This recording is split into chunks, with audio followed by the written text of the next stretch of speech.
Bismillahirrahmanirrahim. Assalamualaikum warahmatullahi wabarakatuh. Alhamdulillahirabbil alamin. Allahumma sholli wa sallim ala sayyidina Muhammadin wa ala alihi washabihi ajmain, amma ba'd. Alhamdulillah, kita akan belajar mengenai khutbah, tabligh dan dakwah kali ini. Namun sebelumnya, mari kita membaca doa sebelum belajar terlebih dahulu.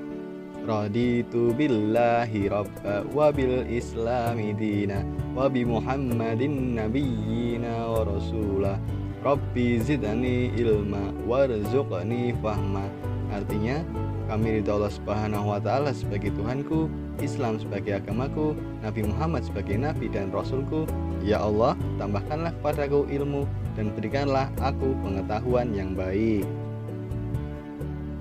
Kompetensi dasar 3.8 menganalisis pelaksanaan khutbah, tabligh dan dakwah, dan indikator 381 menyebutkan arti khutbah, tabligh dan dakwah. 382 mengidentifikasi dalil perintah tentang khutbah, tabligh dan dakwah. Langsung saja kita masuk ke pembahasan. Pada dasarnya, setiap individu muslim diperintahkan untuk melaksanakan dakwah Islam sesuai dengan kadar kemampuannya. Siswa muslim juga punya kewajiban yang sama dong. Apalagi Allah Subhanahu wa taala memberi predikat kita sebagai khairu ummah atau sebaik-baiknya umat. Predikat ini akan sesuai jika kita selalu berusaha di barisan depan orang-orang yang gemar berdakwah. Sebagaimana hadis Nabi Muhammad, "Balighwani walau ayat," sampaikanlah dariku walau hanya satu ayat. Hadis riwayat Bukhari. Jadi kita diwajibkan untuk menyampaikan apa yang kita ketahui meskipun itu satu ayat. Jika lebih dari satu ayat, itu jauh lebih baik. Oke, kita masuk ke materi. Pengertian khutbah.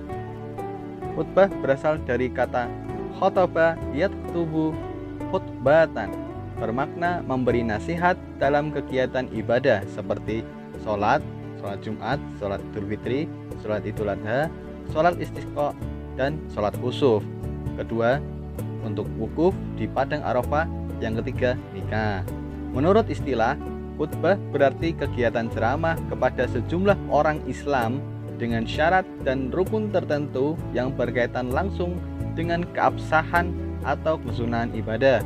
Jadi, khutbah merupakan rangkaian dari satu ibadah tersebut.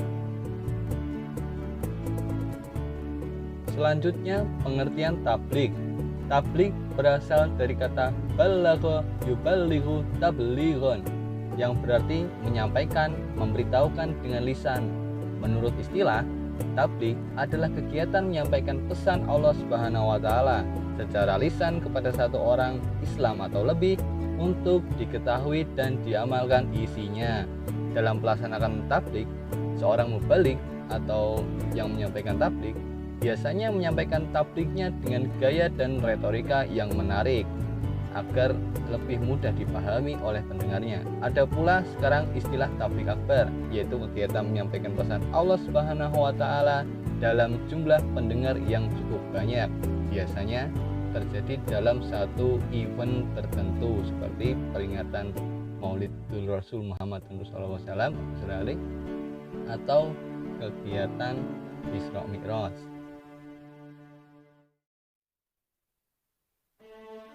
Selanjutnya, pengertian dakwah. Dakwah berasal dari kata da'a yad'u da'watan, yang berarti memanggil, menyeru, mengajak pada suatu hal.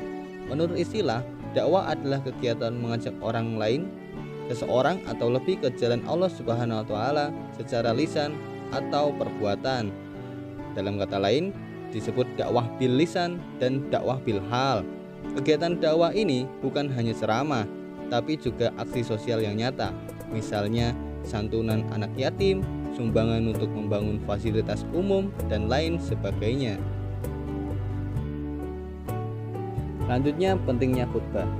Sebagaimana dijelaskan sebelumnya bahwa khutbah masuk pada aktivitas ibadah, maka khutbah tidak mungkin bisa ditinggalkan karena akan membatalkan rangkaian aktivitas ibadah tersebut. Seorang khatib seharusnya memahami fikih sehingga mampu membimbing manusia dengan cahaya syariat menuju jalan yang lurus.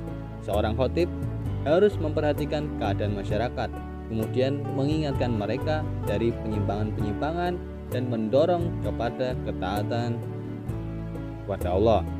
Seorang khotib sepantasnya juga seorang yang soleh, mengamalkan ilmunya dan tidak melanggar larangan, sehingga akan memberikan pengaruh kebaikan untuk yang mendengarnya. Pentingnya tabligh. Banyak yang menyangka bahwa tugas tabligh hanyalah tugas alim ulama saja. Hal itu tidak benar. Setiap orang yang mengetahui kemungkaran yang terjadi di hadapannya, ia wajib mencegahnya atau menghentikannya, baik dengan tangannya atau kekuasaannya, mulutnya atau nasihat, atau dengan hatinya bahwa ia tidak ikut dalam kemungkaran tersebut. Seseorang tidak mesti menjadi ulama terlebih dahulu.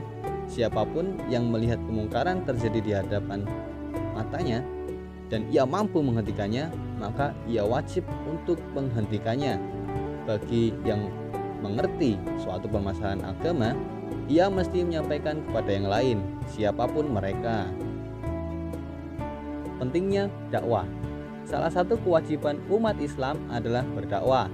Sebagian ulama ada yang menyebut berdakwah hukumnya fardu kifayah atau kewajiban kolektif. Sebagian lainnya menyatakan fardu ain atau wajib. Meski begitu, Rasulullah Shallallahu Alaihi Wasallam tetap selalu mengajarkan agar seorang muslim selalu menyeru pada kebaikan dengan cara-cara yang baik. Setiap dakwah hendaknya bertujuan untuk mewujudkan kegiatan dan kesejahteraan hidup di dunia dan di akhirat, serta untuk mendapat ridho dari Allah Subhanahu wa taala. Nabi Muhammad SAW mencontohkan dakwah kepada umatnya dengan berbagai cara, melalui lisan, tulisan, dan perbuatan atau terangkum dalam hadisnya. Ketentuan khutbah. Pertama, syarat khotib. Ada Islam, balik, berakal sehat, dan mengetahui ilmu agama. Kedua, syarat dua khutbah. Khutbah dilaksanakan sesudah masuk waktu zuhur. Khotib duduk di antara dua khutbah. Khutbah diucapkan dengan suara yang keras dan jelas. Yang terakhir tertib, maksudnya berurutan. Ketiga rukun khutbah. Pertama, membaca hamdalah. Kedua, membaca syahadatain. Ketiga, membaca sholawat. Kemudian berwasiat takwa, membaca ayat Al-Quran pada salah satu khutbah. Terakhir, berdoa pada khutbah kedua. 4. Sunnah khutbah. Khotib berdiri ketika khutbah, mengawali khutbah dengan memberi salam. Khutbah hendaknya jelas, mudah dipahami, tidak terlalu panjang. Khotib menghadap jamaah ketika khutbah, menertibkan rukun khutbah, membaca surat Al-Ikhlas ketika duduk di antara dua khutbah. Ketentuan tabligh. Tabligh artinya menyampaikan. Orang yang menyampaikan disebut mubalik. Ada hal-hal yang harus diperhatikan dalam menyampaikan ajaran Islam atau menjadi mubalik. Hal-hal tersebut adalah sebagai berikut. Pertama, syarat mubalik: Islam, balik, berakal, dan mendalami ajaran Islam. Kedua, etika dalam menyampaikan tabligh. Bersikap lemah lembut, tidak kasar, dan tidak merusak. Menggunakan bahasa yang mudah dimengerti, mengutamakan musyawarah dan diskusi untuk memperoleh kesepakatan bersama. Materi dakwah yang disampaikan harus mempunyai dasar hukum yang kuat dan jelas sumbernya. Menyampaikan dengan ikhlas dan sabar, tidak menghasut orang lain untuk bermusuhan, merusak, berselisih, dan mencari kesalahan orang lain. Kemudian ketentuan dakwah. Dakwah artinya mengajak. Orang yang melaksanakan dakwah disebut dai. Ada dua cara berdakwah, yaitu dengan lisan atau dakwah bil lisan, dan dengan perbuatan atau dakwah bil hal. Ketentuan-ketentuan yang harus diperhatikan dalam berdakwah adalah sebagai berikut. Pertama, syarat dai: Islam, balik, berakal, dan mendalami ajaran Islam. Kedua, etika dalam berdakwah. Dakwah dilaksanakan dengan hikmah, yaitu ucapan yang jelas, tegas, dan sikap yang bijaksana. Dakwah dilakukan dengan mauzatul hasanah atau nasihat yang baik, yaitu dengan cara persuasif, tanpa kekerasan, dan edukatif atau memberikan pengajaran. Dakwah dilaksanakan dengan memberi contoh yang baik atau uswatun hasanah. Dakwah dilakukan dengan mujadalah, yaitu berdiskusi atau tukar pikiran yang berjalan secara dinamis dan santun serta menghargai pendapat orang lain yang sedang bicara. Terakhir, penerapan khutbah, tabligh, dan dakwah. Pertama, ketika melaksanakan sholat Jumat, hendaklah mengamati dan menyimak khutbah yang disampaikan khatib. Bagaimana etikanya bacaan-bacaan yang dibacanya serta urutannya. Dengan memperhatikan khatib secara utuh, diharapkan suatu saat nanti bisa tampil sebagai khatib pada waktu sholat Jumat. Amin. Kedua, ketika melihat kemungkaran di sekitar kita, contohnya pacaran, mencuri, tawuran, nyontek, dan lain sebagainya, kita harus mencegah dengan memberikan alasan yang logis, baik atas dasar agama maupun sosial dan yang lainnya. Cara mencegahnya dengan tangan atau kekuasaan, apabila tidak mampu dengan lisan, apabila tidak mampu cukup dalam hati saja bahwa kita tidak ikut berbuat demikian. 3. Ketika melihat sesuatu yang baik menurut agama maupun masyarakat, kita hendaknya mencontoh, dimulai dari diri sendiri, dari hal yang terkecil, dan dari sekarang, tidak boleh menunda-nunda. 4. Melibatkan diri secara aktif pada kegiatan-kegiatan keagamaan seperti peringatan Hari Besar Islam, Maulidun Nabi Muhammad SAW, Isra Miraj, Nuzulul Quran, dan lain-lain, baik di lingkungan sekolah maupun masyarakat. Kelima, memprakarsai kegiatan dakwah Islam di sekolah, remaja masjid, karang taruna, dakwah kampus, dan lain sebagainya.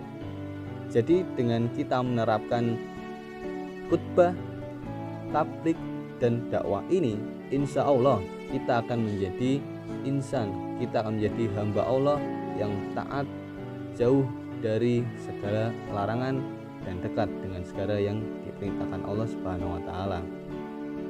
Alhamdulillahirabbil alamin, selesai materi kali ini.